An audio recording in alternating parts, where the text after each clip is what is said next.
natin na bagong nakikita na sila.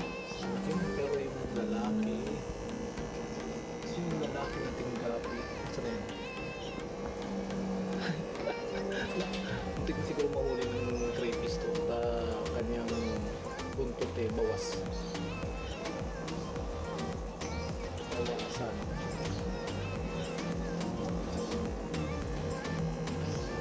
Yung mga crayfish natin.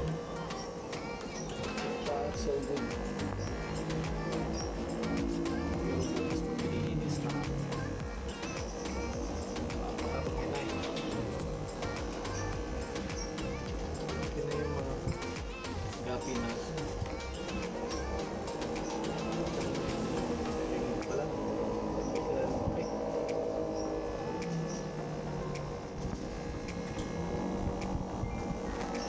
Yung tilapia natin. Hindi kita.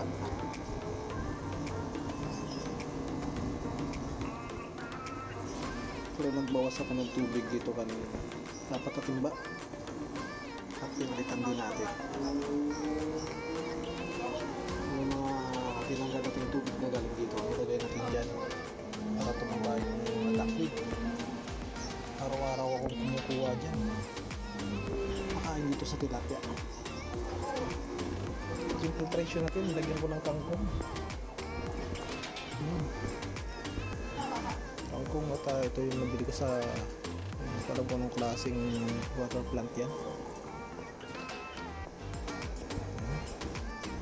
Diba? Yan. Yan tayo kumukuha ng mga duckweed. Doon. Kumukuha lang tayo dyan. Yan. Try natin magdala ng obra. Magdala tayo ng duckweed tsaka gapi grass at mag-aalaga rin tayo ron. Mag-aalaga rin tayo ron sa Kuwait ng gapi tsaka molly.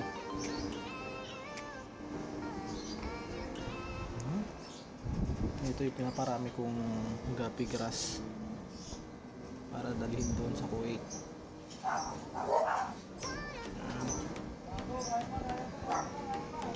Na lang mabuhay, hindi masira. Lalagay ko lang siya sa plastic, tapos lagyan ng konting siguro sa tissue lang, palutin natin ng tissue. Gapi grass niya dating doon, lipat na agad sa tubig para mabuhay. Lapit sa ating mga alaga rito.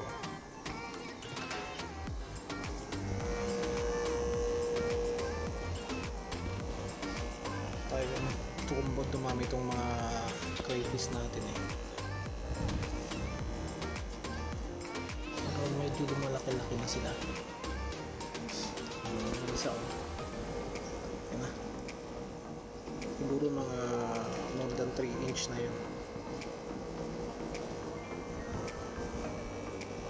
Yung iba andun sa loob natatago.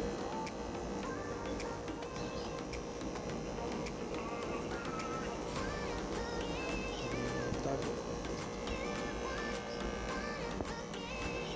So, laki.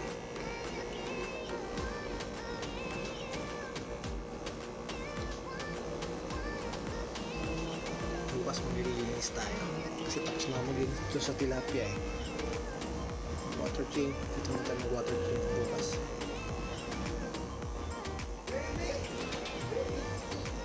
Mga update natin ngayong araw sa ating mga alaga.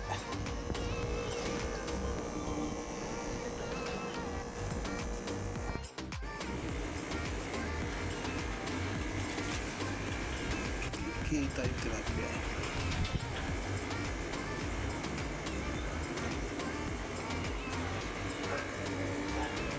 Yung tatagat naka-aquarium para kita kung lumalaki sila. Kita kung gaano nakalalaki yung mga alaga nating tilapia rito.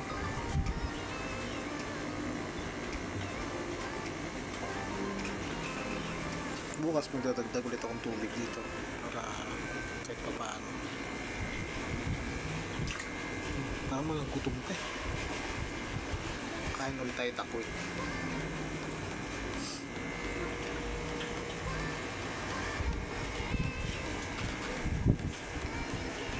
Kain natin ang duckweed. Ito. Ito tayo dito. Ang sahod lang.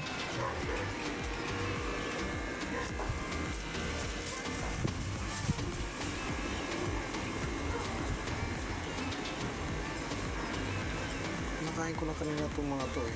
Katato.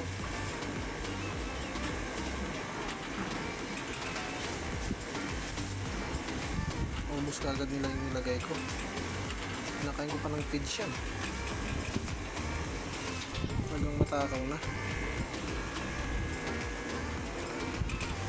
Hindi ko kasi kung gano'ng kalalaki. Kaya hindi ko pa matansya kung kailangan ko ba magdagdag ng pagkain nila.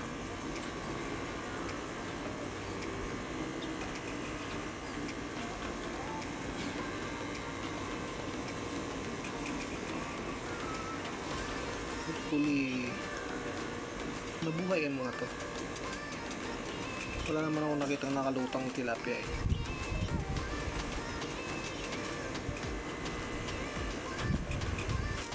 Sure tayo ng mga buhay pa yung mga nilagay natin dito. Nakain nila yung duckweed.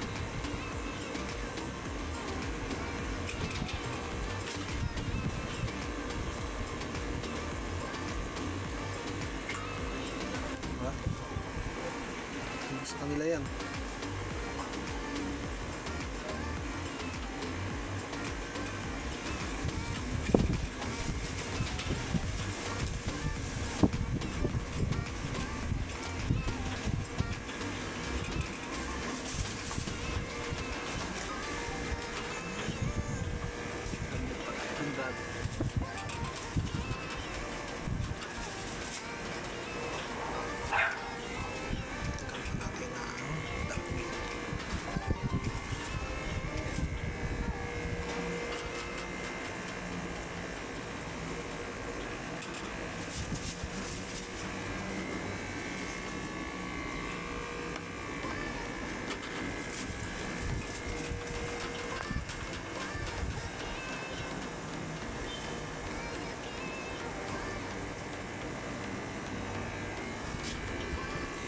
Bilis naman dumami itong mga duckweed kaya no problem.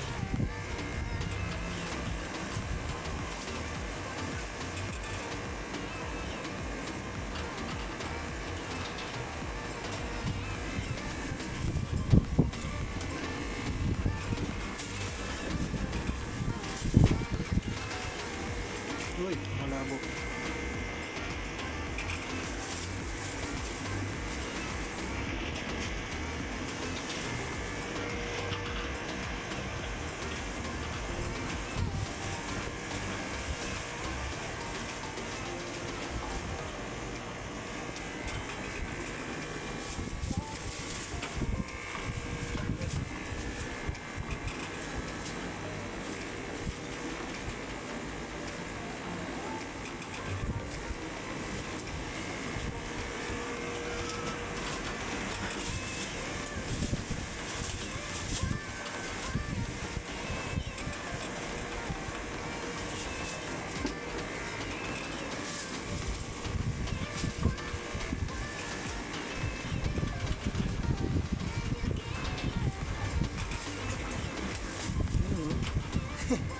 Takaw pa din.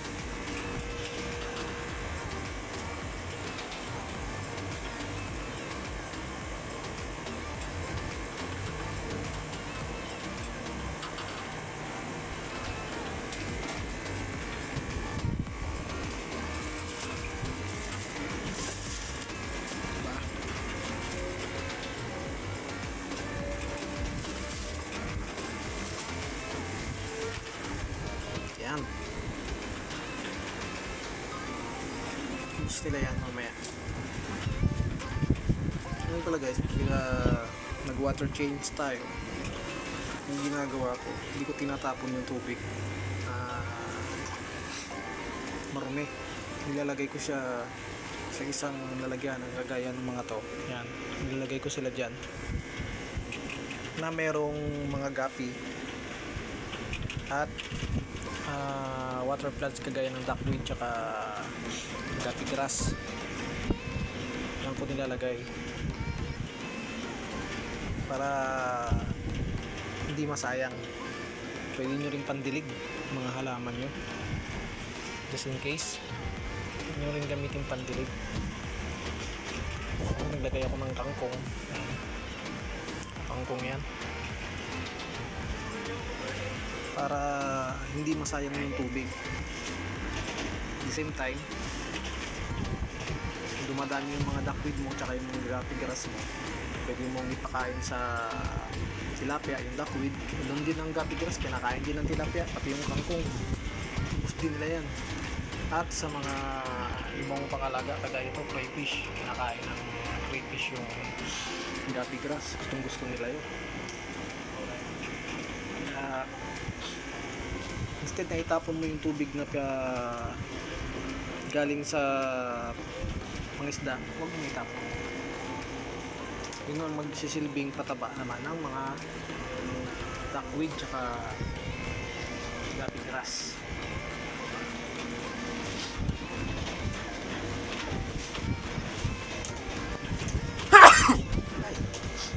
Ang hangin.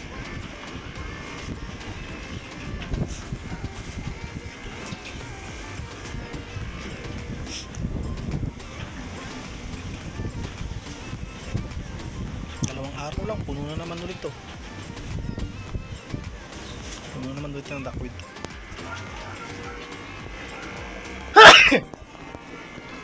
Excuse me po.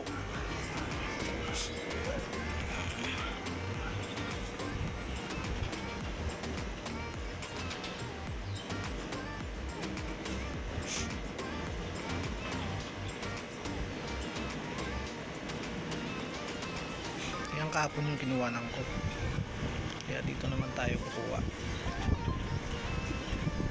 Masyadong marami na.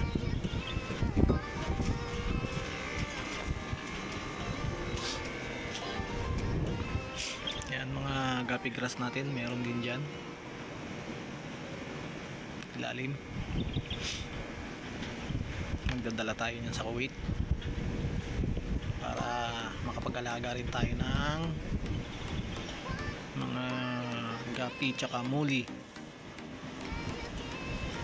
Magiging libangan natin doon bukod sa kalapati.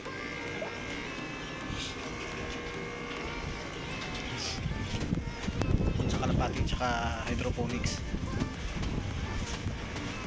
kaalaga rin tayo doon. Syempre tatanim-tanim din tayo ng mga gulay-gulay doon.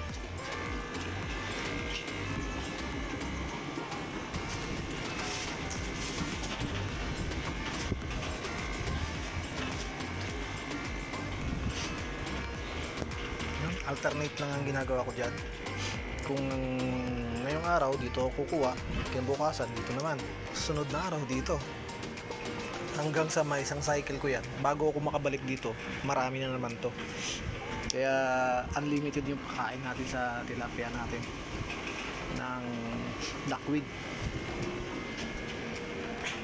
Pwede din asola kung meron kayong asola. Sa akin kasi ang inabutan ko rin itong mga duckweed ko eh.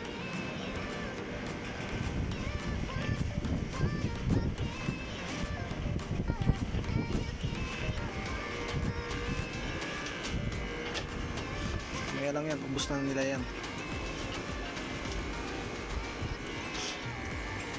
Minsan naglagay ito, sobrang dami rito eh. Kinahapunan lang, wala na eh. Tatakaw ng mga tilapia.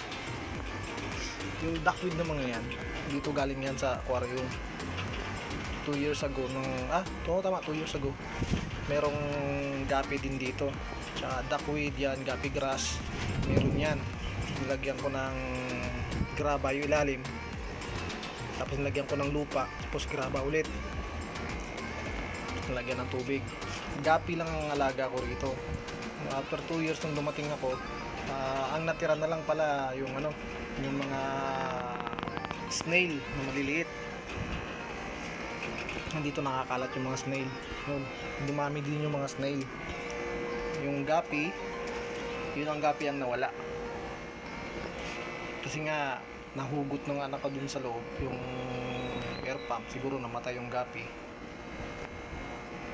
Hindi na nila inalagaan, pero may tubig siya hanggang dito nung dumating ako. Ano, tignan ko nga, may ano pa, mayroon pang duckweed tsaka guppy grass. Kaya mga ito, mga guppy grass ko to tsaka duckweed, matagal na sa akin to. Nagparami ulit ako. Yun nga, nakabili tayo ng tilapia. Isang buwan na rin siguro itong tilapia sa akin. Lagi ko malalaki na. Pakain natin dyan duckweed tsaka yung feeds ng tati.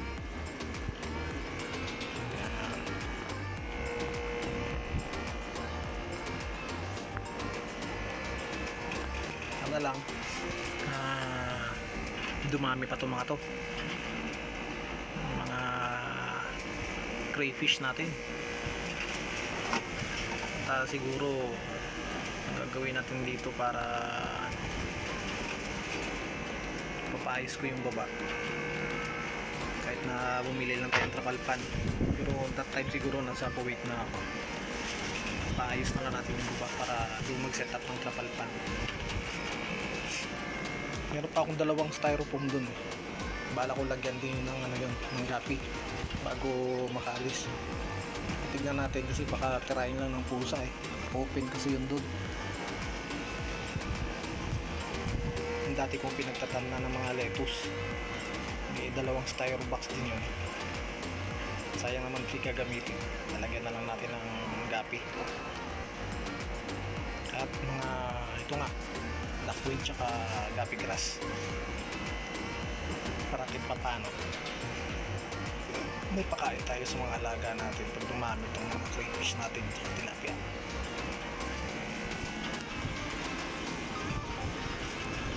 Bukas magdadagdag tayo ng tubig dito para lumaki naman yung area nila. Ano pala, lumalim yung tubig, hindi lumaki. Same pa rin pala yung area.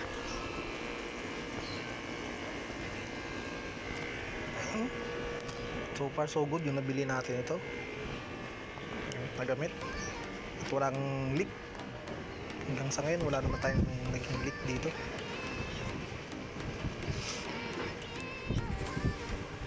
Siguro sa susunod na balik natin, nauwi natin dito na bakasyon, aquarium naman natin para kitang kita, lalo na sa mga crayfish. Pagawa tayo na mas malaki-laki kasi plano ko ang mag-alaga ng flower hornlet tsaka iba pang isda. Yung pro crayfish ang target natin, paramihin tsaka tilapia. Yung gapi mabilis naman dumami yan eh. Purpose lang naman ng gapi is para sa mga kiti-kiti. Wala naman tayong planong bumili ng mga magagandang strain, pero kung may pagkakataon baka bumili rin tayo ng ibang strain ng gapi, hindi yung puro ganyang strain lang. Namumukbang pa rin yung mga tilapia.